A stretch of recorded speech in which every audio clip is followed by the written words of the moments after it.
Hello, I am Stefan from mywoodcutters.com, and in today's lesson of the Clean Armor tips and tricks, I would like to talk a little bit about safety when working with these products.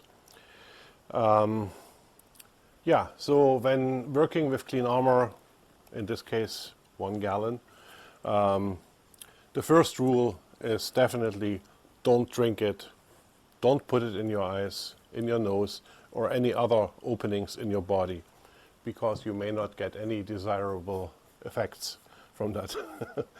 Okay, so much for the fun part. As my parents always said, by the way, don't do as I do, just do as I say, right? You might heard that as well in your childhood. But that definitely also applies now to me, because I cannot say that I always strictly follow all the safety rules. But I have to advise you of these. And, for example, if you watch any of the other videos that I did about finishing these products, you might find out that I always wear sandals in my workshop without any socks on. So that's a little safety risk. So don't follow me, do as I say, work proper shoes. Okay, anyways, now really down to the subject. Clean Armor products can be thinned down and cleaned with isopropyl alcohol, like this one. Now, this one is isopropyl alcohol is available in different strength levels. This one is 99.99%. I've seen them in the drugstore with 75%, and maybe even others. Also very common is 91%. Please don't go below the 91% line. However, when it comes down to cleaning the product, when it comes down to cleaning your tools, by all means use the 91%. That's what I do. But when it comes to thinning down your products, if you have to thin it down for spraying, use the 99.9%. However, having said that, the products are absolutely sprayable out of the bottle at decent room temperature. The warmer actually the better, but if it's getting a little bit too cool in your workshop, in your workspace, you can thin it down with 99.9% alcohol, with a ratio of up to 10% of the alcohol into the Clean Armor finish. When it comes down to hand applications, by the way, I always wear these rubber gloves. They come in a box of 100, very inexpensive, and works very well. I don't wear them personally when I'm spraying, but I guess you should. The Clean Armor itself, when I get it on my skin, I don't feel anything, to be honest. No stinging, no burning or something like that, but it's still a chemical by the end of the day. It might get through your pores into the bloodline, and we are all different. We all have different sensitivity levels to certain chemicals. So better be safe than sorry again. Now, when it comes then to cleaning, by the way, again, hand applicators, you can definitely clean with alcohol, but the neat thing about the Clean Armor products simply is the fact that it does not cure under any circumstance other than ultraviolet light, like with these lights above me. So when it comes to hand applicators, instead of cleaning them, you simply can put them in a Ziploc bag and label the bag with what product you used it with, and then put that back into a dark space, like in a cabinet or so, where it never gets any UV light, and you can pick that up again even in 6 months and continue using it. So that's very very neat in that respect. So, okay, and also I have to tell you that there is way more than what I can tell you here in this little video. I just wanted to bring your attention to the most important parts. On all our product pages where you order these products, there are two little blue buttons right on the top that say SDS, the safety data sheet, and the TDS, the technical data sheet.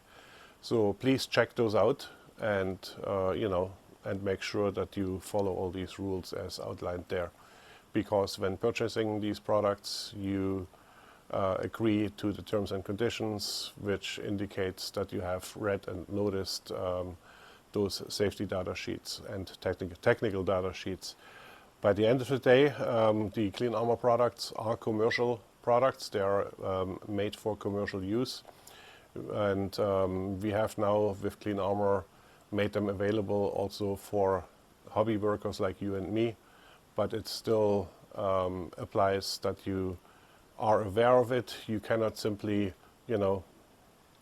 put it on and then get mad if it doesn't work for you. So it involves a little bit of studying the product and, and experimenting with it to get really the best results. Now, next thing is on my list, respirators. The Clean Armor products are completely free of VOCs. These are the volatile organic compounds, as well as HAPs, the hazardous air pollutants. So out of the bottle, it barely smells like anything. So there is a very tiny, distinct smell if you stick your nose right on the opening of the bottle. But when you're hand applying it, you don't smell it. So nothing evaporates. So that from that perspective, when you're doing hand applications, you don't really need to wear any respirators. But when you're spraying it, that's a different story, because you're spraying the particles, it's 100% solids, into the air. And I used to use a respirator just like this, right? That simply protects my nose and my mouth when I'm working with these products, and that worked fairly well for me in the past with lacquers. But when I started using Clean Armor, for some reason I felt a sensation. Actually, my left eye started to tear and to burn. Not so much my right eye, it was just my left eye. So that tells me again, we are all different, we all react differently, but that burning for me is a good enough indication that this is still harmful to your health if you get it in your eyes and so on. And that's why you need to protect yourself, even if you don't feel anything. So I invested into this 3M full face mask, and I thought that might be a good solution, because it not only protects your mouth and your nose, but also your eyes. But I didn't pay attention, and even afterwards, on the website where I purchased it, I looked for it.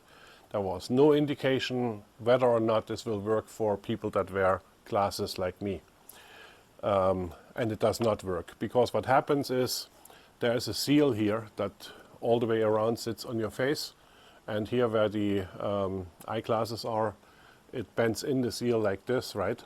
And you get a little opening, and the air through the filters has a much harder time to get through than through here. So I felt then the air, really traveling by my eyes, and so that didn't work at all. So I finally invested into this helmet. By the way, this is not even really a helmet. They are available as full helmets, fully covered, but I found this one working the best for me. And this is called a PureFlow 3000. I'll just blend in a little picture. So, PureFlow, it's not F-L-O-W, it's just F-L-O. But this is an absolute awesome product. So what I do with this one is I just put it on my head, then put the shield down, and there's a button here on the side, and I know that with this one I can continue talking. You still hear me a little bit filtered, but you can still understand me, I hope. There's a button here that I push.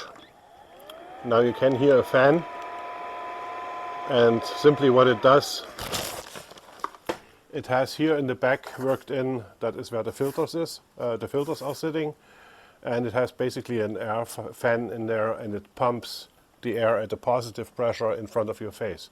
It does not seal perfectly around your face, similar as this, but here you have to suck the air in, and again the air would search for the easiest way to get in, and then simply goes around here. But here you get this positive air pressure right in front of your face, and it works wonderful. It's not something that is very cheap. It is around $1,300, but to me, it was worth every penny. It's absolutely awesome.